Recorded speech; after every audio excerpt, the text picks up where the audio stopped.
talking first just strictly about the part of if someone is critically ill and the doctor told me you got 6 months to live, do you feel that that individual should have the right, the human right to say, you know what, I'm done. I want out in a month. And, these are my reasons. Because that already exists. That law does exist. And a person who is critically ill can do that. Do you agree with that? Well, this might sound a bit insensitive, but when a horse breaks its leg, you shoot it. It's kind of a similar situation. Like if there's no quality of life and like it's estimated that you're going to die soon anyway, then you can't fix the horse's leg though? No. Really? I didn't know this. No, you guys are all wrong on that. Sorry. You can fix the horse. I'm not actually sure because it's just an expression. I'm really happy you said this because this kind of opens up another door, right? So what happens is that initially, especially race horses, when they break their leg and so on, they'd go to the glue factory, right? You know that, right? Horses turn to glue. I think. So now what's happened is you've got individuals that are trained and they're almost like horse whisperers. What they actually do is they bring this horse back to its natural health. I'm not saying it can run again the way it did before, but it's no longer a broken horse. But it can carry itself? Is that like homeopathic? Is it like a homeo? A physio and all that kind of combined. And not only it's not just a matter of, horses can carry themselves. It's not that. It has to do with carrying other people and doing other tasks that a horse might do. So if it's a broken leg, they can heal the leg, right? But now they've realized that there are farms that strictly specialize in this, where they can rehabilitate a horse and it can become a functioning horse. So they don't have to, like you said, shoot in the head. That's what they used to do before. Yeah. Like, even like what, any of you girls ever seen the movie Old Yeller? Yeah. No, I can't watch it. So I know the story. I've just never sat down and watched it. So the dog had rabies. Yeah, and then they got to shoot the dog because there's no cure for that. Well, I mean, now I think there's shots that dogs can get to prevent it, right? But once you have it, you can't undo it, right? But see, the broken horse thing is a really good point because from, what we've known is okay if the horse, breaks its leg, you kind of shoot it. But now you have this other side now where you actually have people who are compassionate enough to spend time with the horse. Yeah. And, not only give the medical treatment, but also the physio as well to ensure that the horse recovers. And then the horse becomes functional. How come that was never a thing before? Yeah, I'm wondering that as well. But that just has to do with just, us human beings, we constantly evolve. It's kind of the same with pets. I've never had to do this, and I hope I never do have to do this. But like, if my cat was really in pain and was going to die soon, I might consider doing that with the vet. It's a similar thing, but just with animals. Mm-hmm. Yeah, listen, if your cat's got what's it called?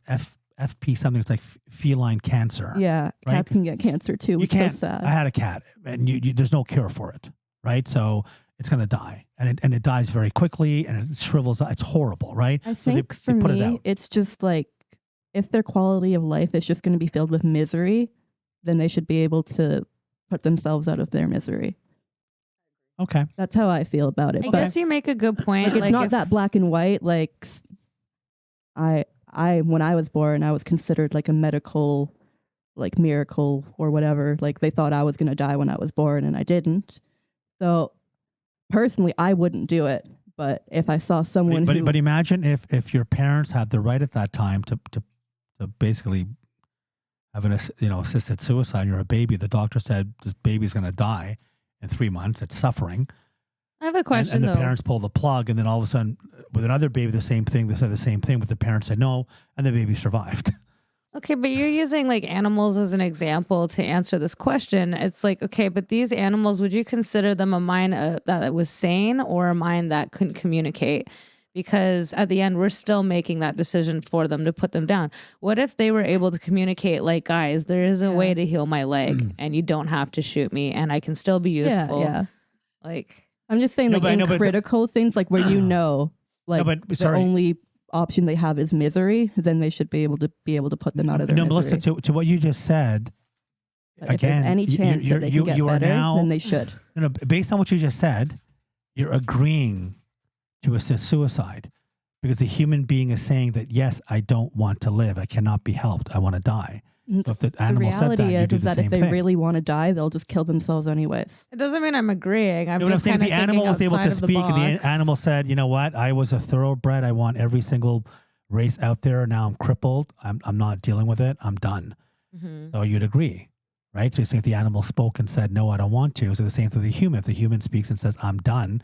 I don't want to fight this fight. Mhm. I'm sick and tired of it. I feel like I've seen nature documentaries where, like, if one of the animals is like about to die, sometimes like the mother or the father will just eat it to take it out of its misery.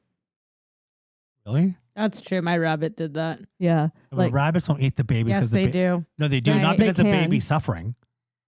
I had a Sometimes for rabbit the and she smallest ate one, her yeah. babies. Yeah, I literally watched it I've happen. heard of like cats eating their kittens, don't My they? dog. Well, that's how I got loyal. Her mom tried to eat her. I know like hamsters and shit do that, but I watched it. So happen. Fiona, moving on to you, what are your thoughts on just the part of suicide assistance when it comes to individuals that are terminally ill? So they've been told that you've got 6 months. I think they should be allowed to. I just agree because I feel like people who live with some type of terminal illness, I've seen people who live like that. I've seen people who have had like big, huge.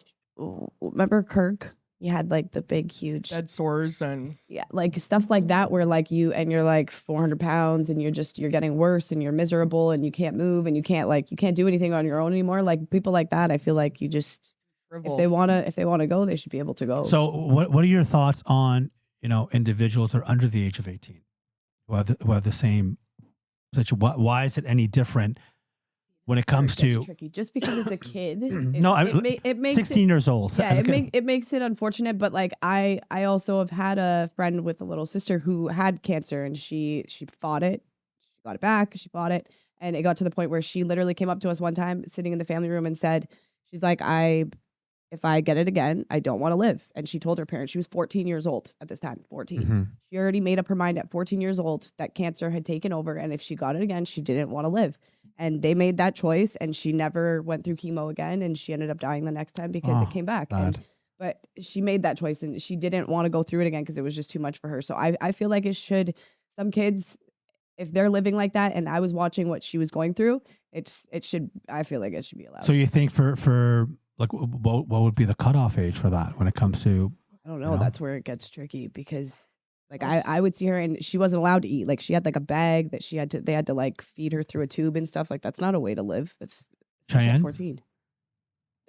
I don't know. I think it also First of all, how many Sorry.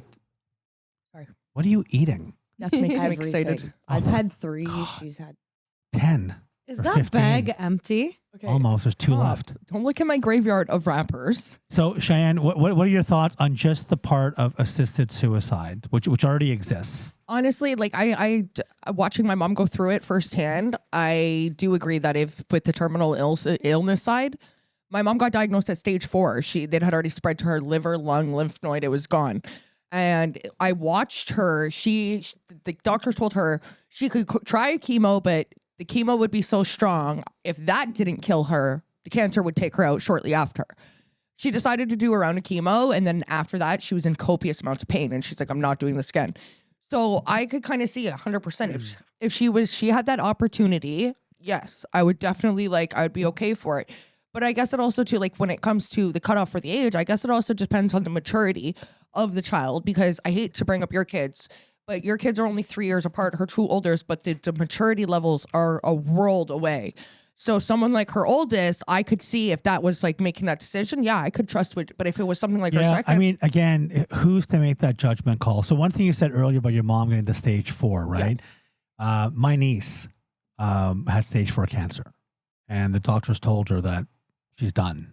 They'll keep trying the chemo, but at this point on, it's just on a decline, right? And she beat it. Really? And not only did she beat it, the doctors also told her that she would never be able to have a child. That it'd be completely impossible for her with the amount of chemo that she's gotten and so on and so forth. And then she had a child. So I kind of agree in a way with Melissa as well, too, that I feel that, I cannot be an individual to decide on what's better for someone who's suffering. I don't know, what they're going through. However, if you have hope and you have faith, it kind of almost takes away having that now, right? Like if everyone says, oh, don't worry, things will get better and blah, like what's the point of all that shit, right? I mean, if in this circumstance where hope and faith is needed the most, Positive and energy. you're like, flush that down the toilet, we don't give a shit. How can you then apply that in other areas of life?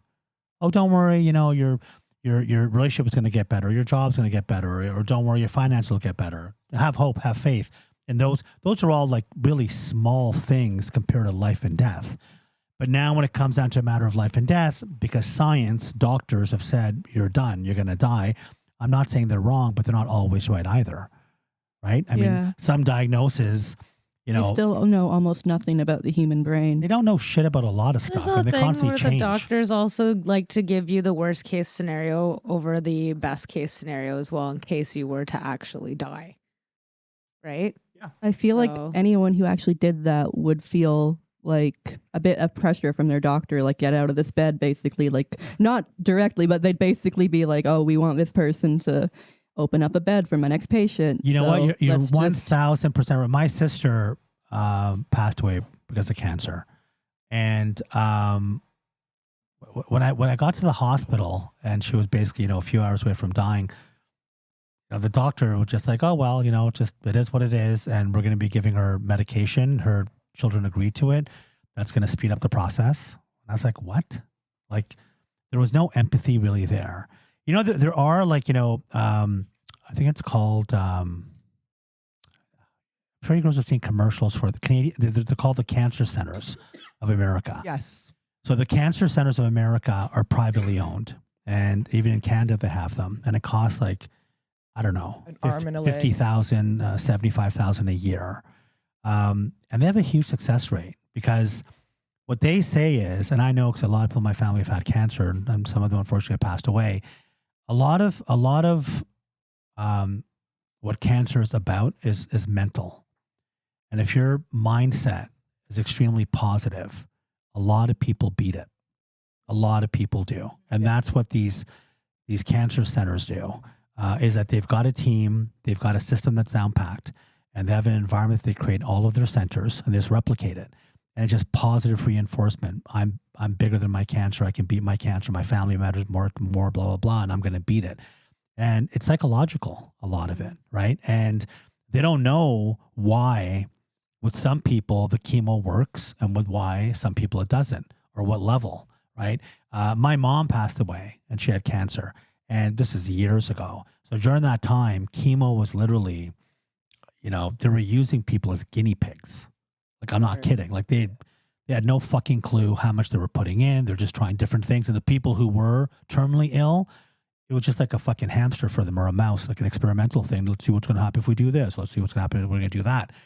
And they even told my dad at the time that, your wife's got like 10 days and she's done. And my father said, he said, okay, what are the options? I said, well, we'd like to keep her here in the hospital to do tests and so on, or you can take her home. I said, I'm not leaving my wife here to be a guinea pig. He took her home and she lived 3 months.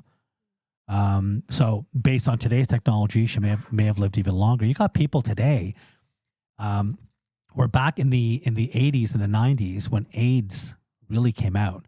It first started coming out in the late 60s and 70s, but it became an epidemic in the 80s and the 90s. And people were dying from it. Like, everybody was fucking dying. Nobody lived when they had AIDS. Today, you've got people that it's in, what's it called?